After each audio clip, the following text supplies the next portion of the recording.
근데 연골연화증은 왜 생기는 거예요? 일단 무릎을 많이 과도하게 굴곡시켜서 전방부 압력을 올리는 어떤 자세를 많이 했을 때 난 아픈데 왜 사진이 정상이냐, 그럼 뭐라고 얘기해요? 근데 연골이 없어서 아프냐, 있는데 질이 떨어져서 아프냐, 사실 그런 차이죠. 퇴행성 관절염의 전 단계 정도라고. 그러니까 없는 분한테 뭐 연골연화증입니다 이건 좀 있겠지, 연화증도 있겠지, 달았는데 둘 다 있겠지만 이미 생겨서 이미 지나간 거죠. 진단명이 좀 달라지는 거라고.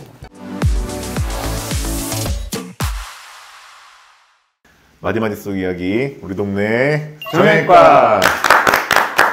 병원에 자주 오는 젊은 환자분 중에서 무릎이 아픈 분들이 많은데 연골연화증이라는 진단 붙여본 적 많으시죠? 콘드로말라시아. 일단 젊은 분들이 다쳐서 아픈 거야, 뭐 다치면 뭐 찢어지고 그럴 수 있으니까 그런 거 말고 그냥 뭔가 운동을 했다 또는 아무것도 안 했다, 나는 무릎이 아프다 이렇게 오는 뭐 20대 30대 그런 분들은 사실 더 어려워요. 어렵다는 게 보통 정형외과 오면 거의 다 엑스레이를 하나 찍잖아요. 근데 엑스레이를 찍으면 거의 99.999%가 정상입니다.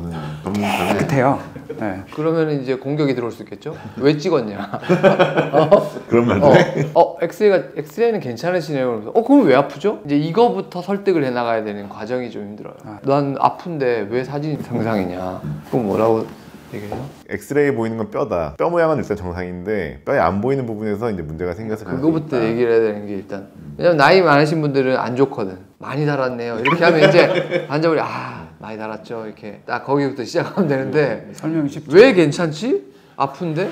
이제 여기부터 얘기를 해줘야 되는 게 일단 길어, 얘기가. 보통 이제 여성분들이 더 많거든요. 무릎에 전방 통증이라 그래서 우리 뚜껑뼈 슬개골 있잖아요. 슬개골 주변에 통증을 호소하시고 특별한 원인 없이 무릎이 계속 아파요. 뭐 몇 년 됐어요. 뭐 이런 분들이 계시거든요. 그런 분들은 뭐 어떤 검사를 해도 거의 정상이죠. 그런 분들한테 우리가 이제 연골연화증이라는 진단을 붙이게 되거든요. 왜냐면은 전방 통증이 있는 분들이 그 환자 군이라고 할 정도로 꽤 많고 특징적인 증상을 갖고 있기 때문에 치료도 정해져 있기 때문에 진단을 붙여서 치료를 시행하게 되죠. 사실은 연화증이라고 하는 게 설명을 드릴 때 우리 목욕탕에 오래 들어가 앉아 있으면 살이 이렇게 조금 연해지잖아요. 이렇게 약간 쪼글쪼글해지기도 하지만 막 때도 나오고, 그러니까 연골이라는 성질이 원래 좀 말랑말랑하긴 한데 그렇다고 뭐 너무 말랑한 것도 아니고 약간 쫀쫀하면서 탄력이 있고 대신 충격을 좀 흡수해 줄 정도, 이 정도가 이제 정상 연골이라고 하면 그게 좀 더 물러진 상태죠. 그리고 우리가 연골을 만져볼 수는 없잖아요. 한번 만져봅시다 이렇게 해서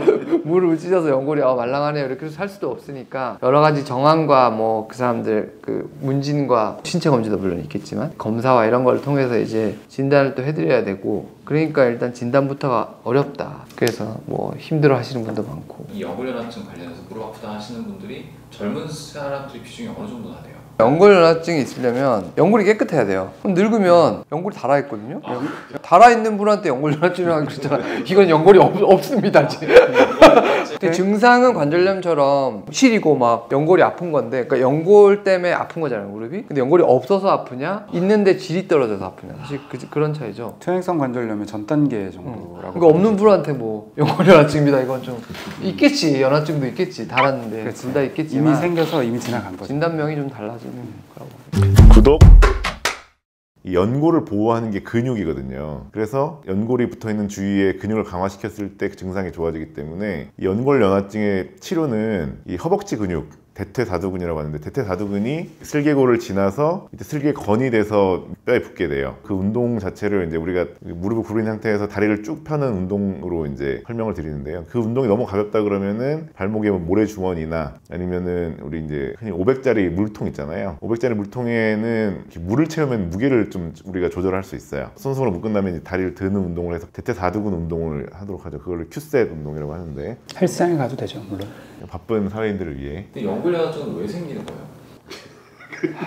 일단 앞쪽에 전방부 쪽에 압력을 올리는 어떤 자세나 동작을 많이 하면은 생기거든요. 수우파에서처럼 무릎으로 자꾸 꿇으면서 바닥을 쓴다든지, 아니면 내가 이제 하는 일이 좀 쪼그려 앉아서 하는 일이라든지, 운동한다고 뭐 요가를 하면서 자꾸 무릎을 꿇거나 쪼그리거나 양반다리를 많이 했다든지, 운동하는 동작에서 무릎을 많이 과도하게 굴곡시켜서 전방부 압력을 올리는 어떤 자세를 많이 했을 때 이제 좀 잘생기기도 하고. 여자가 많잖아요. 여자가 많은 이유는 무릎의 주위에 있는 근육량이 적은, 그러니까 보통 그런 분들 보면은 젊은 여자의 마른 분. 저는 안 말랐는데요. 근육이 작은 분.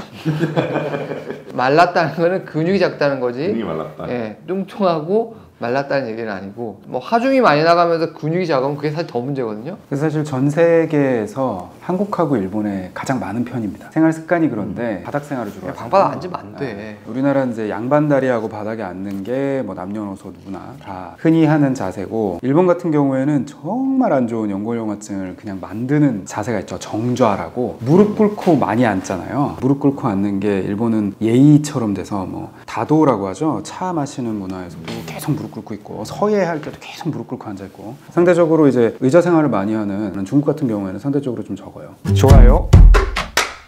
근데 이게 진짜 안 낫거든요. 뭐 아까 뭐 근육 운동하고 뭐 항상 하는 얘기는 똑같아요. 근력이 필요하고 근육 운동을 하셔야 되고 적당한 약을 처방해드리고 하는데 잘 안 나요. 왜냐면 이게 일단 뭐 자기가 마르고 뭐 근육이 없고 그거를 일단 근육을 키우라고 하면 절대 안 해. 진짜 안 하죠. 그 다음에 이게 생긴 이유가 본인이 하는 일이나 운동과 관련된 경우가 많거든요. 절대 안 끊어. 갑자기 직업 바꾸지 않잖아요. 실제로 내가 되게 20몇 살짜리 젊은 여자친구인데 호텔에서 일을 하는데 하루 종일 또 서 있다가 뭐 계단 같은 거를 많이 급해서 많이 오르내리려고 하나 봐. 근데 연골연화증이 생겼는데 너무 그게 안 나와가지고 아무리 해도 안 나. 그래서 걔 그만뒀어. 내가 계속 그만두라고 했거든. 젊으니까 그만두고 다른 거 해도 돼. 그래서 결국 그만두고 좋아졌어. 그러니까 근데 예를 들어 내가 그걸 오래 하던 일이다. 지금 꼭 안 하면 생업이 어렵다. 그런 분 그만두라고 할 수 없잖아요. 이거 내가 밥 먹고 살고 해야 되는데 이거 어떻게 끊어요? 그것도 맞는 말이죠. 근데 우리는 어떻게 해요? 또 얘기해야지.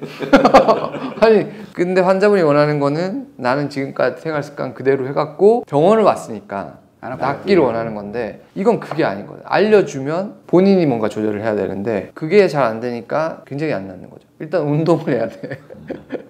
운동 절대 안 해. 거기서 이미 정형외과에서의 가장 이제 흔한 처방이 운동하세요인데 가장 이제 의미 없는 나도 공허한 외침이 나도 많죠. 얘기하면서도 과연 할까 하면서 일단 나도 뭐 직업적으로 얘기는 해야 되니까 운동할 시간 없어요. 별 얘기 다 하는데 그럼 저는 어떻게 해요? 저는 얘기해야죠. 나는 그렇지.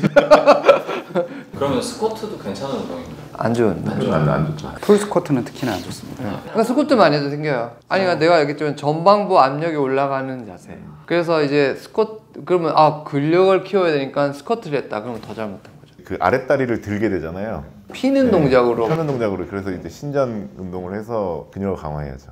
다르잖아. 스쿼트를 이렇게 앉는 거고 피면서 이렇게 대퇴사적으로 힘을 주라는 거잖아요. 이건 피는 거고 이건 굽히는 건데 반대잖아요. 헬스장에 있는 레그 익스텐션이라고 부르는 앉아있는 그치, 상태에서 그거. 무릎을 펴는 기구가 있어요. 그 기구가 원래 그래서 처음 재활용으로 개발됐었던 거예요. 재활 치료를 위해 개발을 했다가 이거 해보니까 대퇴사두근 강화에 엄청 좋은데 무게를 좀 더 올리면 안 될까? 이러고서는 이제 무게를 계속 얹어가지고 대퇴사두근을 강화하는 목적으로 사용하는 건데 마찬가지로 이제 엎드려서 하거나 아니면 앉아서 하는 레그컬도 처음에는 이제 그 뒤쪽 근육군의 재활을 위해서 개발했다가 지금 이제 근육 강화 운동 목적으로 사용하는데 또 이게 역설적으로 재밌는 거는 평상시 무릎이 안 아파서 뭐 무리 없이 스쿼트를 계속 해가지고 대퇴근이 두껍고 잘 발달해 있는 분들은 연골연화증이 안 생긴다는 거예요. 안 아플 때는 해도 됩니다. 좋은 운동이죠. 그리고 뭐 수영 같은 운동 도움이 되고. 그러니까 뛰는 거 안 좋고 걷는 거 안 좋고 경사진데 결국은 물로 들어가야 되는 거. 알림 설정. 굉장히 흔하게 많은 분들이 겪고 계시는 너무 잘 안 낫고 힘든 병일 수 있는데 어쨌든 이런 질병은 본인의 생활 습관, 본인이 하는 운동, 본인의 생활 속에서 답을 찾고 치료할 방법을 찾아야지 너무 병원에만 의존하면서 이렇게 다니는 게 아니거든요. 그래서 항상 무릎 근육을 강화하는 운동을 통해서 연골연화증이 생기지 않게 예방할 수 있는 그런 적당한 운동과 좋은 생활 습관을 가지시는 게 좋을 것 같습니다. 그리고 병원에서 운동하라고 얘기하면 제발 꼭 운동 좀 해가지고 치료될 수 있도록 꼭 그 말 명심하고 꼭 운동 열심히 하시길 바라겠습니다.